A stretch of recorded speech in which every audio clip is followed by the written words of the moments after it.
અમરેલી નગરપાલિકાના નવનિયુક્ત પ્રમુખે ચાર્જ સંભાળતા જ એક્શન મોડમાં આવી ભ્રષ્ટાચાર સામે કડક વલણ અપનાવવાના સંકેત આપ્યા છે। પ્રમુખ વૈશાલીબેને સ્પષ્ટ શબ્દોમાં જણાવ્યું છે કે નગરપાલિકાની કામગીરીમાં કોઈ પણ પ્રકારનો ભ્રષ્ટાચાર ચલાવી લેવામાં નહીં આવે। પ્રમુખે જણાવ્યું કે ફાયર એનઓસી, બાંધકામ રજા ચિઠ્ઠી, મિલકત નિયમબદ્ધ કરવાની પ્રક્રિયા સહિતની વિવિધ કામગીરીમાં જો કોઈ કર્મચારી કે એજન્ટ દ્વારા રૂપિયા માંગવામાં આવે તો નાગરિકો સીધો સંપર્ક કરે। ભ્રષ્ટાચાર અંગેના પુરાવા મળશે તો જવાબદારો સામે તાત્કાલિક અને કડક કાર્યવાહી કરવામાં આવશે।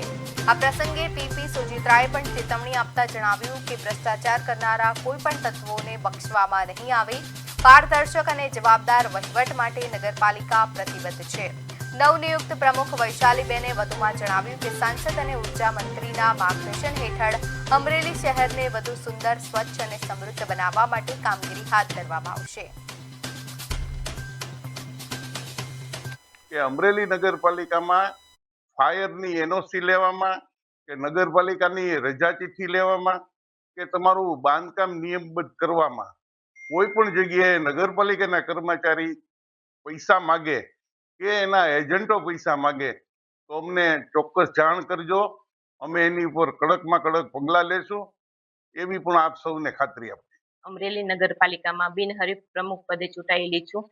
હું આગામી 5 વર્ષમાં સાંસદ શ્રી ભરતભાઈ સુતરિયા તથા આપણા લોકલાડીલા ધારાસભ્ય તથા ઉર્જા મંત્રી શ્રી કૌશિકભાઈ વેકરિયા તથા આપણા અમરેલીના સ્વપ્ન દ્રષ્ટા એવા શ્રી પીપી સાહેબના માર્ગદર્શન હેઠળ અમરેલીને સુંદર અને સમૃદ્ધ બનાવીશ એવી હું આપ સૌને ખાતરી